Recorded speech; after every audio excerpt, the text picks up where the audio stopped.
믿음으로 살 때 책임지신다라는 제목으로 말씀을 묵상하도록 하겠습니다. 이제 1절부터 8절은 읽지 않았지만 그것은 말씀에 불순종할 때 신명기 28장에 하나님이 말씀하신 대로 그들에게 저주가, 순종할 때는 형통이 임하지만, 복과 형통이 임하지만 말씀에 불순종할 때는 화와 저주가 임한다라고 하시는 말씀대로 그들이 저주를 받는 거기에 대해서 말씀을 하고 있습니다. 자, 그런데 오늘 13절부터 읽었는데 왜 그렇게 되는가? 그들이 저주를 받는가? 그 이유는 그들의 우상이 너무나 많기 때문입니다. 거리의 수, 성읍의 수처럼 너희가 우상을 많이 세웠다, 제단을 많이 세웠다, 이렇게 말씀을 합니다.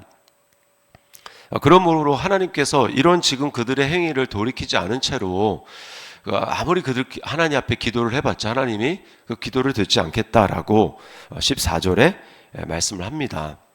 그리고 이제 어제도 살펴봤지만 우리가 쭉 읽어보면 하나님이 예레미야 보고 나에게 기도하지 말아라, 사무엘이 내 앞에, 또 모세가 내 앞에서 중보를 한다고 할지라도 그들이 지금 그런 상태에 있어서는 내가 너희의 중보를 들을 수 없다, 기도하지 말아라 라고 이야기를 합니다.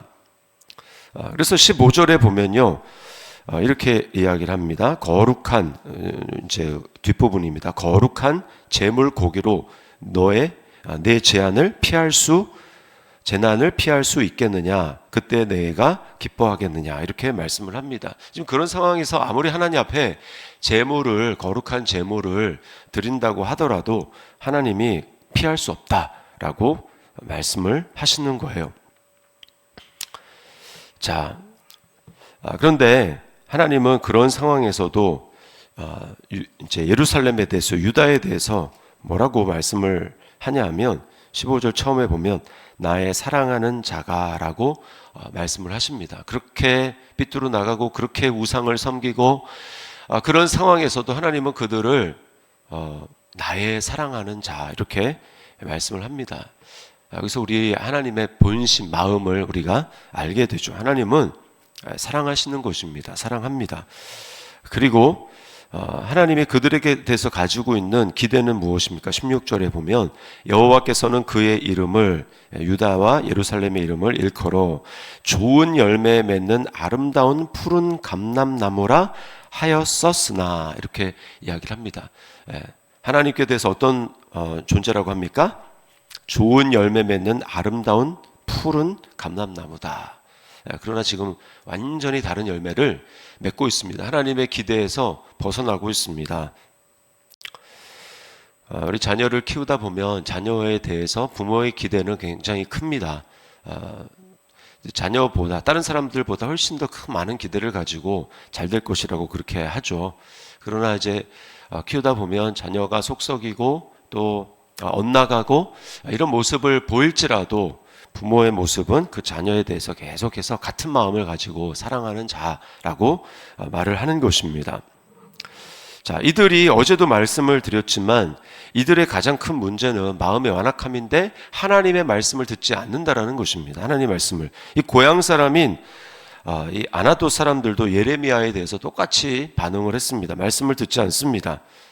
18절에 보니까 이렇게 말씀합니다. 여호와께서 내게 알게 하셨으므로 내가 그것을 알았나이다. 그때 주께서 그들의 행위를 내게 보이셨나이다. 예레미야는 전혀 알지 못했습니다. 무엇이 도대체 문제인가 알지 못했는데 하나님께서 예레미야에게 알려주셨다라는 거예요. 그들의 진짜 문제가 뭔가. 그들의 모습을 보십시오. 19절 말씀에 나는 끌려서 도살당하러 가는 순한 어린 양과 같으므로, 예레미야는 그랬다라는 거예요. 근데 그들이 어떻습니까? 그들이 나를 해하려고 꾀하기를, 우리가 그 나무와, 그 나무는 예레미야 자신을 얘기를 하는 겁니다. 그 나무와 열매는 예레미야가 하는 예언의 말씀을 얘기합니다. 그 나무와 열매를 함께 박멸하자. 그를 살아있는 땅에, 자의 땅에서 끊어서 그의 이름이 다시 기억되지 못하게 하자 함을 내가 알지 못하였나이다. 그들의 그런 모습을 몰랐는데 하나님께서 알게 하셨다라는 거예요. 또 20절에 보십시오. 20절에 이렇게 얘기합니다. 공의로 판단하시며 사람의 마음을 감찰하시는 만군의 여호와여, 나의 원통함을 주께 아뢰었사오니 그들에게 대한 주의 보복을 내가 보리이다. 이렇게 이야기를 합니다. 21절 말씀해 보십시오. 여호와께서 아나도 사람들에게 대하여 이와 같이 말씀하시되 그들이 네 생명을 빼앗으려고 찾아 이르기를 너는 여호와의 이름으로 예언하지 말라. 두렵건대 우리 손에 죽을까 하노라 하도다. 이렇게 예레미야에 대해서 말씀하지 말라고, 우리에게 예언하지 말라고, 하나님의 이름으로 우리에게 말하지 말라고 이야기를 합니다. 계속 그렇게 우리에게 얘기하면 우리 손에 죽을 것이다 라고 말을 하는 것입니다. 자, 이 말씀을 보십시오. 이 하나님에 대한 경외가 전혀 없습니다. 말씀에 대한 두려운 마음, 지금 여호와 이름으로 얘기하고 있는 이 선지자의 말에 대해서 경외함과 두려움이 전혀 없습니다. 참된 예배는 무엇입니까? 그들이 지금 뭐 거룩한 고기를 가지고 와서 제물을 드린다 이렇게 얘기를 하는데, 참된 예배는 무엇입니까? 내가 주인이 아니고 하나님이 주인이시고 내가 내 인생을 마음대로 할 수 있지 않고 하나님이 나의 왕이시다. 나는 그분의 말씀에 복종해야 된다. 여러분, 이것이 참된 예배입니다. 그 앞에 엎드리는 거예요. 그것은 말씀에 대한 순종으로 나타납니다. 아무리 겉으로 포장하고 내가 하나님을 사랑한다, 나는 하나님을 예배하는 자다, 경외한다 이렇게 얘기를 해도 말씀에 대한 경외함이 없다면, 말씀에 대한 태도는 곧 하나님에 대한 태도입니다. 말씀에 대한 경외함이 없다면 그 사람은 하나님을 사랑하는 사람도 아니고 그 사람은 하나님을 경외하는 사람이 아닙니다. 그 삶은 스스로 하나님이 되겠다고 하나님을 떠난 아담에게 속한 삶입니다. 아담에 속한 육신의 삶에서 벗어나는 길은 나의 선한 의지와 노력으로는 절대로 불가능합니다. 스스로 좋은 열매를 맺을 수가 없습니다. 그래서 하나님은 이스라엘 백성들에 대해서 푸른 감람나무다, 열매 맺는 아름다운 푸른 감람나무다라고 말씀하셨을지 모르지만 그들은, 어제도 얘기했지만 그들의 속은 전혀 그렇지가 않습니다. 우리가 참 열매, 그 열매 맺는 푸른 감람나무, 아름다운 푸른 감람나무가 되려면 진짜 하나님이 기대하시는 열매, 아름다운 열매를 맺을 수 있는 유일한 분, 예수 그리스도, 참 포도나무라고 말씀하시고 참 감람나무가 되시는 예수 그리스도, 그분에게 우리는 접붙임을 받아야 열매를 맺을 수가 있습니다. 내가 할 수 없는, 나는 스스로 열매 맺을 수 없는 그런 죄인임을 고백하고 예수님을 믿을 때에 성령님께서는 나를 열매 맺는 진짜 감람나무 되시는 예수 그리스도에게 접붙임을 받게 해 주십니다. 그렇게 될 때 우리는 더 이상 말씀을 거스르는, 우리에게 말하지 말라 귓구멍을 막고 그렇게 악한 모습을 드러내는 불순종의 아들들과 같지 않고 우리는 이제 순종하는 하나님의 자녀들이 되는 것입니다.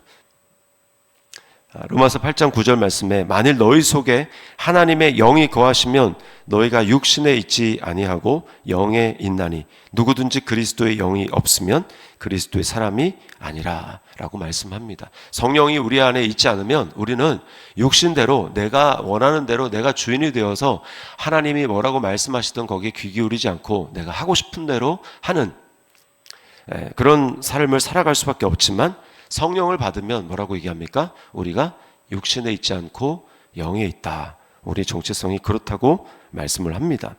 그래서 우리는 기억해야 됩니다. 나는 하나님 말씀을 거부하고 불순종하는 그런 존재가 아니라 나는 예수 그리스도로 말미암아 이미 그런, 나는 십자가에 박히고 이제는 하나님 말씀을 기뻐하고 하나님 말씀에 두려워 떨며 하나님을 사랑하는 그런 자가 된 것입니다.